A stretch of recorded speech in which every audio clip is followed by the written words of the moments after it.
Okay, we're back live. Rick Swanson here, Fox and Swan Arts. In my earlier Facebook Live presentation, I showed you how I prepared the coffee that I use for developing black and white film. And at the end of that video, we poured that prepared coffee into this tank right here.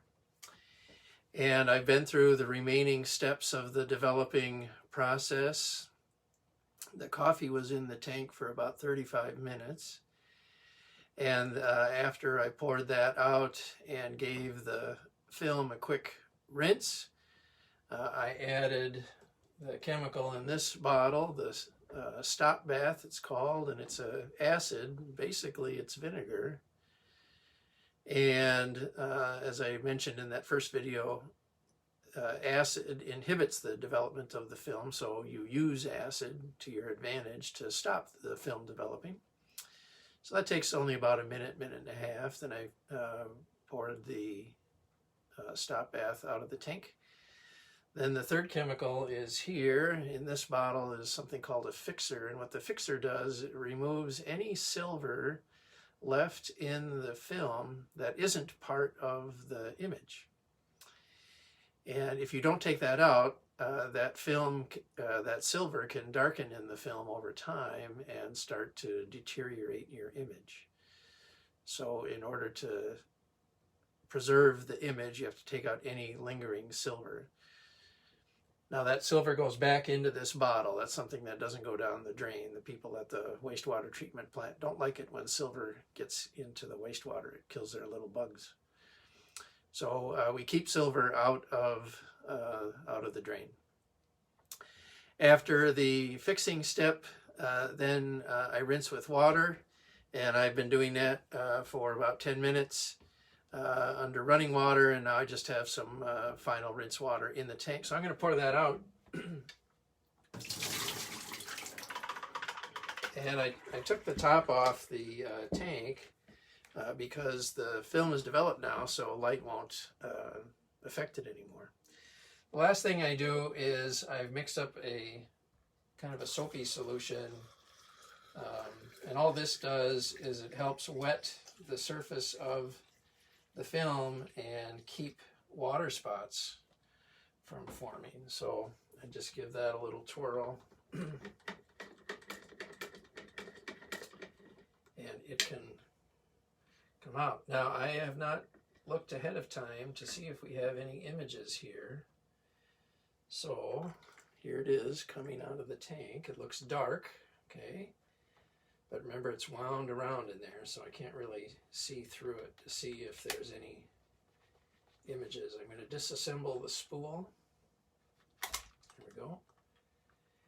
And I'm hoping that we don't have a Geraldo moment where there's nothing on here. But it's looking good. All right, so now I want to squeegee this to kind of get that soapy water off of there. And I can see that we have images, but I'm going to show you that in a minute. So this is 120 film, medium format film it's sometimes called. And I like it because the negatives are large and you can make really nice images off of it.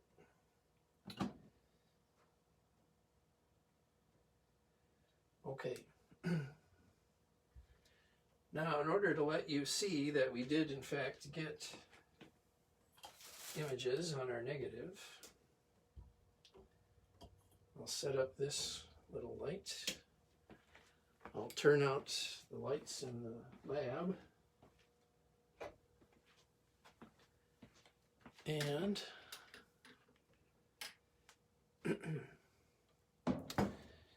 now you won't be able to make out what the images are, but you can see that I've got some differentiation of light and dark. Each of the images is roughly square. So we were successful. I'm pretty happy about this. I've had plenty of duds when I do this, where the image is so pale or faint that you can hardly make anything out, or the reverse, where the negative looks so dark that again you can't differentiate what it's showing. So here I seem to have pretty good contrast between light and dark. So all that's left now is for me to let this dry, and then I'll scan the images into a computer, and from there I can look at them more carefully. Let me get the lights back on. I can look at those images more carefully. I can check for flaws.